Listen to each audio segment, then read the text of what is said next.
Hi, wanna know how to perform factory reset on your Xiaomi Redmi Note 12? So, as a first step, we would need to open settings on our phone and here go to this tab which is named About Phone. Click on it and here scroll down until you'll find this tab which is named Factory Reset. Here is it. Click on it. Here you'll see the information that will be erased from this exact device and we need to just scroll down and click Erase All Data. Then we click Factory Reset and here you can see the warning which is saying that Factory Reset will erase all data on this device including photos, songs, notes and other personal data. Now we click Next.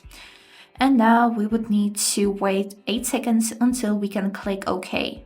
Then we click OK, and this is it. Now the factory reset will be happening by itself. Everything that we had to do, we have already done. And just wait, and this is it.